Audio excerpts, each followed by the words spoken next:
Good morning my dear students. मैं Kamlesh sir. आपको पिछले वीडियो में मैंने आपको इट का प्रयोग पढ़ाया और इट के प्रयोग में मैंने आपको एम्फैटिक कंडीशन बताया।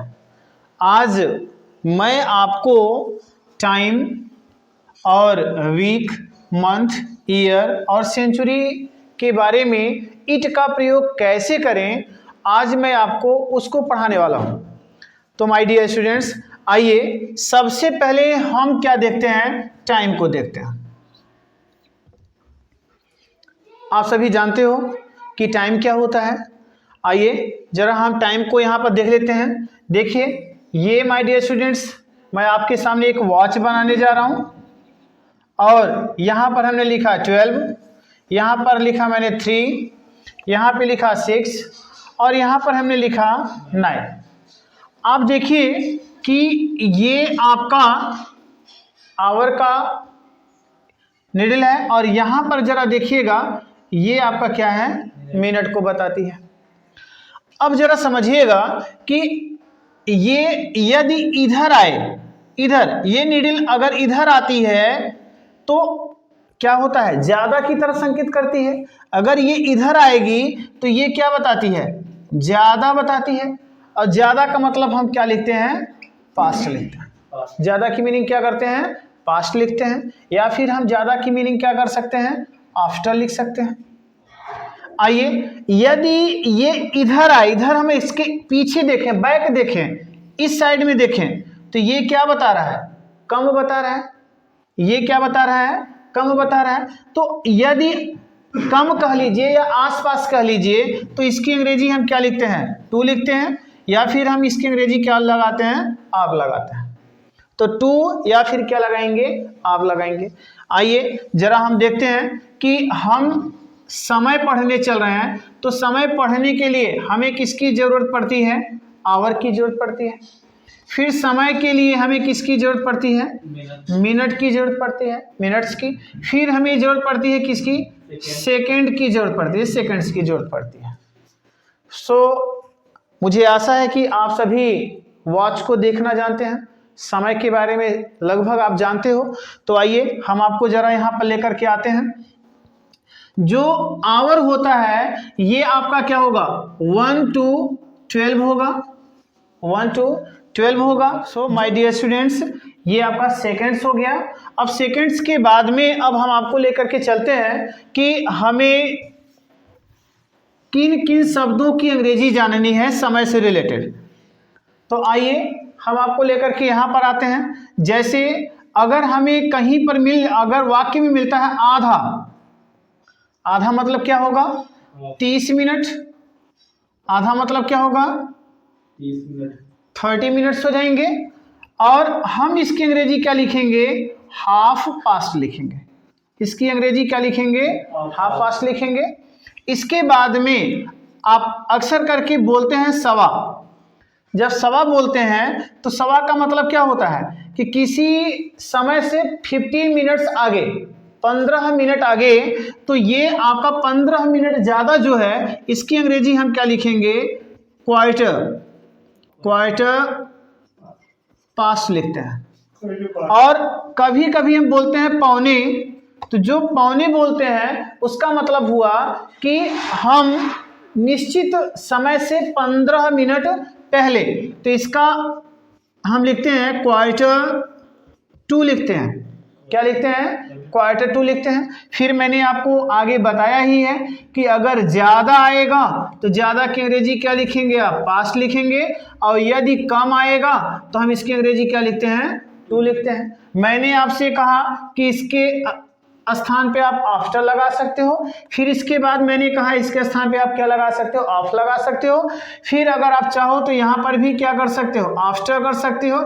या फिर यहाँ पे क्या कर सकते हो, ऑफ कर सकते हो। ओके, तो ये आपके समय से रिलेटेड शब्द हैं। ये सब आपके समय से रिलेटेड शब्द हैं डियर स्टूडेंट्स। यदि आप इसे नोट करना चाहते हैं तो नोट कर लीजिए। और उसके बाद में आइए अब हम आपको लेकर के चलते हैं ट्रांसलेशन पर, कैसे कैसे वाक्य पूछे जाते हैं समय से संबंधित। तो आइए जरा देखते हैं। यदि मैं लिखूं 4 बजे हैं, यदि मैं लिखूं कि 4 बजे हैं, या फिर मैं लिखूं 4 बज गए हैं, या फिर मैं लिखूं 4 बज चुके हैं, तो हम क्या करेंगे इनका अनुवाद? तो चलिए देखते हैं इसका।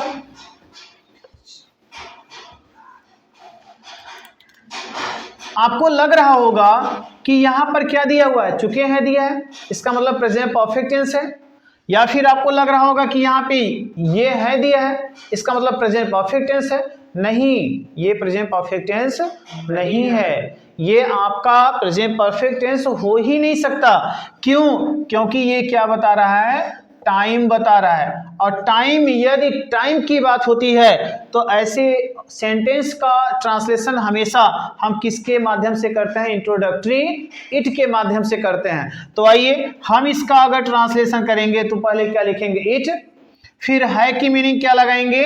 इज लगाएंगे, और फिर ये जो 4 दिया है 4 करिए, और फिर यहां पर क्या करिए? ओ क्लॉक कर दीजिए। It is 4 o'clock। या आप चाहो तो इसको ऐसे कर सकते हो, आप लिख सकते हो इट्स 4 o'clock। आप ऐसे भी कर सकते हो, यदि आप चाहो तो इसे ऐसे भी कर सकते हो, इट्स 4 ओनली, इट्स 4।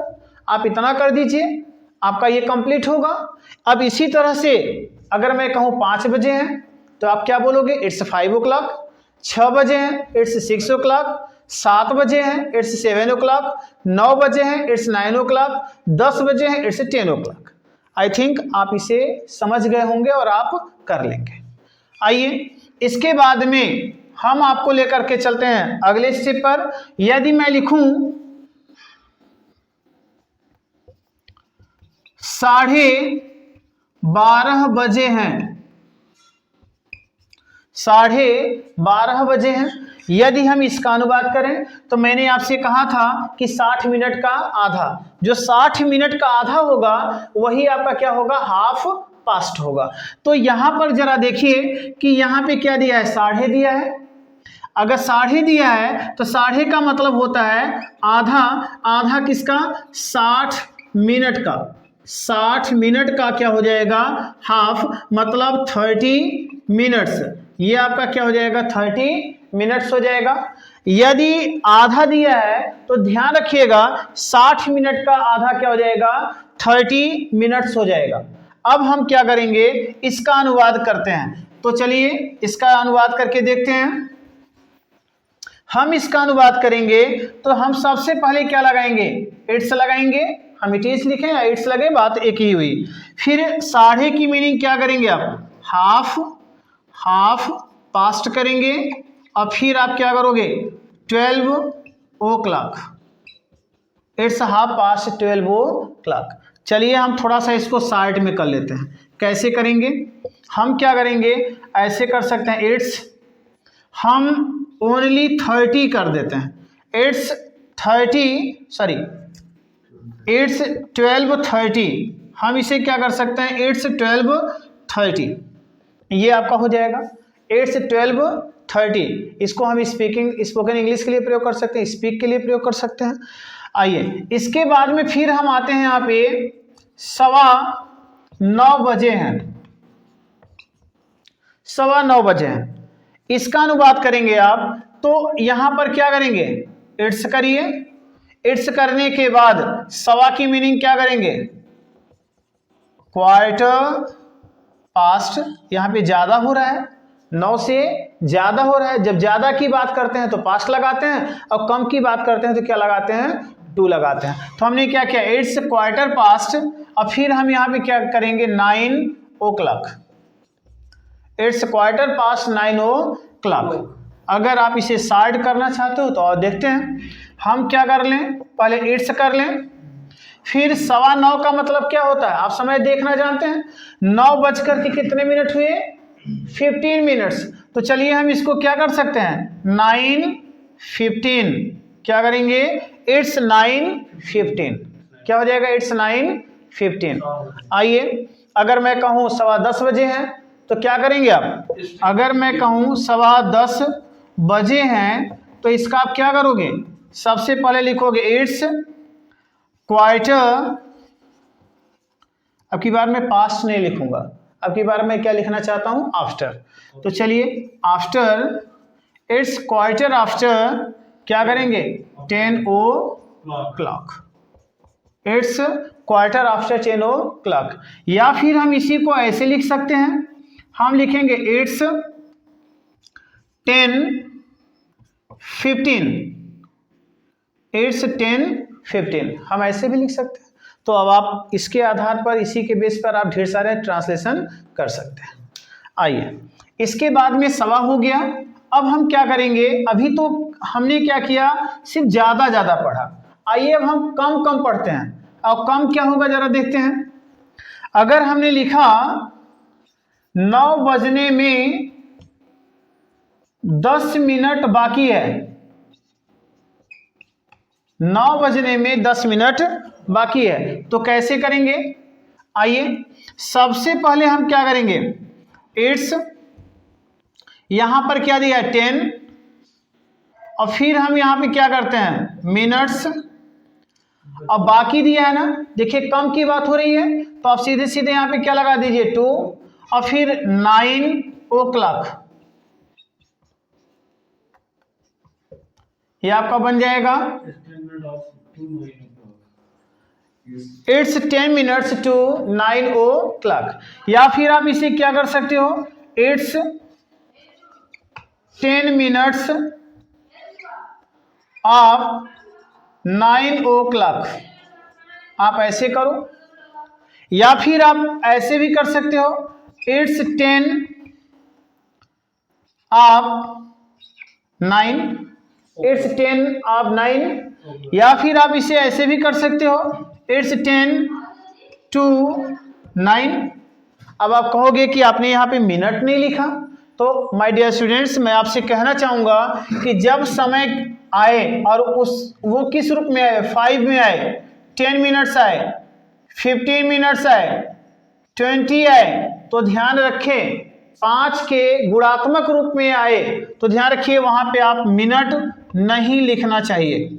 यदि 5 के मल्टीप्लिकेशन के रूप में आए, गुणात्मक स्थिति में आए, तो ऐसी स्थिति में हम मिनट नहीं लगाते हैं, तो सबसे अच्छा माना जाता है।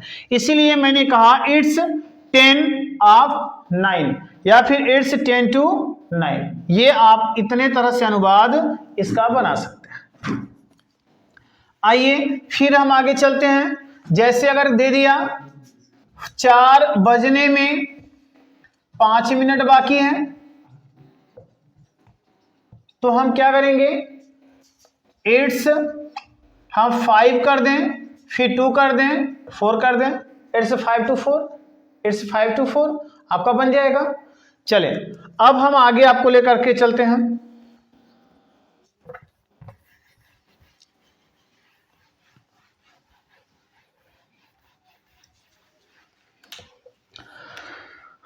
यदि मैं कहूं कि 4 बजने वाले हैं, 4 बजने वाले हैं, या फिर मैं कहूं कि 4 बजने को हैं, तो इसका कैसे करेंगे आप जानते हैं कभी कभी यदि आप किसी से समय पूछते हैं तो व्यक्ति चलते चलते बोल देता है ना, अरे यार भैया अभी 4 बजने वाले हैं। मतलब ये कि 4 के निकट हम पहुंच रहे हैं, और जब निकट पहुंचने की बात हो तो मैंने आपसे कहा था कि जब कम की बात हो तो हम क्या लगाते हैं, 2 लगाते हैं। जब कम की बात हो तो क्या लगाते हैं, 2 लगाते हैं। और ज्यादा की बात हो तो क्या करेंगे, हम पास्ट लगाते हैं। तो आइए जरा देखते हैं कि हम यहाँ पर पास्ट लगाएंगे या 2 लगाएंगे। इसका मतलब ये हुआ यदि कहा जाए कि 4 बजने वाले हैं तो जरूर आपका यहाँ पे क्या होगा 4, ये आपका क्या है 5, ये आपकी जो निडल होगी ये आपकी यहाँ होगी और ये आपका लगभग यहाँ पर होगा। इसका मतलब ये वाली जो सुई है इसके नजदीक जाने वाली है। तो जब इसके नजदीक जाने वाली है जो कि 4 बजाएगी तो ये क्या है, कुछ कम है। जब आसपास की बात हो, कुछ कम की बात हो, तो माय डियर स्टूडेंट्स वहां पे क्या लगाते हैं, हम 2 लगाते हैं। आइए इसको देख लेते हैं। इसका अगर बनाएंगे तो हम क्या करेंगे, इट इज, और इसके लिए हम क्या लगाते हैं, about to, it is about to, और फिर क्या करेंगे 4 o'clock करेंगे, it is about to 4 o'clock। ठीक है, जैसे मैं कहूँ 9 बजने वाले हैं, 9 बजने को है, तो इसका क्या करेंगे, it is about to 9 o'clock, it is about to 9 o'clock। या फिर आप क्या कर सकते हैं, इट्स अबाउट टू 9 कर दीजिए, आपका बन जाएगा। तो ये रहा माय डियर स्टूडेंट्स समय। अब हम आपको लेकर के चलते हैं किस पे, वीक पर। वीक को देखिए, बहुत छोटा सा है, बहुत छोटा सा टॉपिक है, और उसको हम कैसे पूरा करते हैं। तो आइए हम आपको यहाँ पे वीक की तरफ लेकर चलते हैं और वीक की बात करते हैं। तो वीक मतलब सप्ताह। सप्ताह के नामों के लिए हम क्या करते हैं, इट का प्रयोग करते हैं। जैसे अगर मैं कहूँ सोमवार है, तो हम क्या करेंगे, इट्स मंडे करेंगे। इसी तरह से मंगलवार है, बुधवार है, बृहस्पतिवार है, शुक्रवार है, आप कर सकते हो। या फिर कभी कभी ये देता है कि सोमवार का दिन है, इसको हम कैसे करेंगे, हम लिख सकते हैं इट्स, दिन की मीनिंग क्या करेंगे, द डे का की मीनिंग क्या करेंगे, ऑफ, और फिर यहाँ पर क्या लिखेंगे, Monday, it's the day of Monday. इसी तरह से आप चाहो तो ढेर सारे अनुवाद कर सकते हो। इसके बाद आइए हम आपको लेकर के चलते हैं मंथ की तरफ। मंथ की बात करें तो मंथ से रिलेटेड 2 तरह के वाक्य आते हैं। आइए, एक तो ये आपका होगा कि जनवरी का महीना है, जनवरी का महीना है। या फिर मैं ये कहूं कि जनवरी है। एक आपका ये सेंटेंस हो गया। दूसरा आपका हो जाएगा 26 जनवरी का दिन है, 26 जनवरी का दिन है। 2 सेंटेंस आपके हैं, 2 तरह से बनते हैं। तो जब यहाँ पर मंथ की बात हो तो डियर स्टूडेंट्स आप ध्यान रखें कि आपको क्या लगाना है, इट इज लगाना है। फिर जनवरी है, मंथ्स नेम है, आप सीधे मंथ्स नेम लिख दीजिए, आप सीधे मंथ्स नेम लिख दीजिए, आपका ये कंप्लीट हो जाएगा। फिर नीचे आ जाइए, यदि मंथ्स नेम के साथ ही साथ यदि डेट भी दिया हो, मंथ्स नेम के साथ साथ क्या दिया हो, डेट दिया हो, तो ध्यान रखें आपको इसको क्या बनाना है, इट इज 26, और यहां पर क्या करेंगे 26, फिर क्या करेंगे जनवरी, ये आपका क्या हो जाएगा 26 जनवरी। आपका ये समझ में आ गया होगा। इसी तरह से 15 अगस्त है, आप बना सकते हो, इट इज 15 अगस्त। यदि मैं कहूँ 5 अगस्त है, आप लिखोगे इट इज 5 अगस्त हो जाएगा।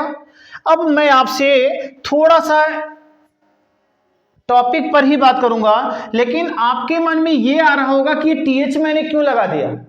तो टीएच का मतलब समझ लीजिए, टीएच का मतलब क्या होता है। आप जरा मुझे ये बताइए कि हम फर्स्ट ये ऑर्डिनल एडजेक्टिव है, और ऑर्डिनल एडजेक्टिव को यदि मैं डिजिट में लिखना चाहूं तो हम कैसे लिखते हैं, अक्सर करके ऐसे लिखते हैं। अर्थात हमने क्या किया, एसटी को ले लिया। यदि हमें सेकेंड लिखना हो, ये भी ऑर्डिनल एडजेक्टिव है, तो हम क्या करेंगे भैया, हम ऐसे लिख करके क्या लिखेंगे, सेकेंड लिखेंगे। यदि हमें थर्ड लिखना हो तो हम कैसे करेंगे, 3 लिख करके क्या लगाएंगे, आरडी लगाएंगे।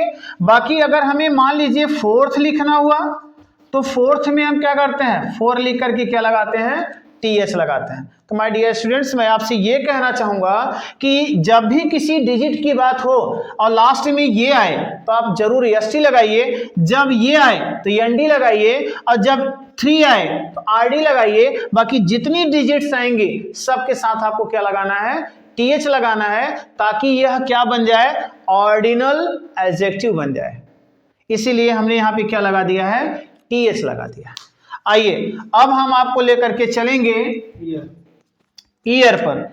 आइए ईयर के लिए हम कैसे करते हैं। ईयर के लिए यदि मैंने लिखा सन 2022 का वर्ष है, सन 2022 का वर्ष है। यदि हम इसका अनुवाद करेंगे तो आपको माय डियर स्टूडेंट्स, आपको इसकी मीनिंग लिखने की कोई ज़रूरत नहीं है, बस आपको लिखना है इट्स 2022।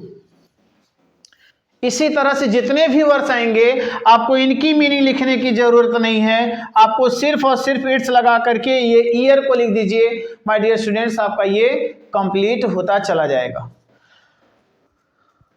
अब इसके बाद में आपको हम लेकर के आते हैं सेंचुरी पर। सेंचुरी की बात करते हैं तो सेंचुरी मीन्स क्या होता है? शताब्दी होता है। सेंचुरी मीन्स क्या होता है? शताब्दी।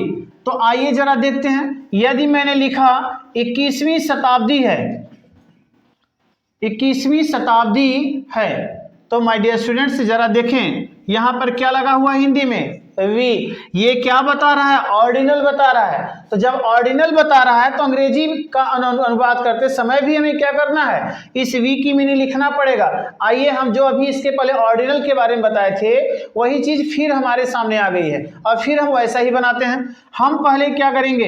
इट इज लगाएंगे। हमने क्या लिखा? इट इज लगाया। और यहां पर हम क्या लिखे? 21। क्या ये हमने सही बोला? नहीं, हमें क्या बोलना है? 21st बोलना है। ये क्या है आपका? 21st है। उसके बाद में फिर हमें क्या लगाना है? सेंचुरी लगाना है। It is 21st century. अब मान लीजिए अगर मैं कहूं कि 22वीं शताब्दी है, 22वीं शताब्दी है, तो ये आपका क्या बनेगा? ये आपका क्या बनेगा? It is 22nd। It is 22nd century. इसी तरह से माय डियर स्टूडेंट्स 23वीं शताब्दी है, इट इज 23rd सेंचुरी। 24वीं है, इट इज 24th सेंचुरी। मैंने आपको बताया कब एसटी लगाना है, कब ईएनडी लगाना है, कब आरडी लगाना है, कब आपका टीएस लगाना है। तो माय डियर स्टूडेंट्स, मैंने आपका ये सेकेंड वीडियो है, इसमें मैंने आपको सेंचुरी तक बता दिया है।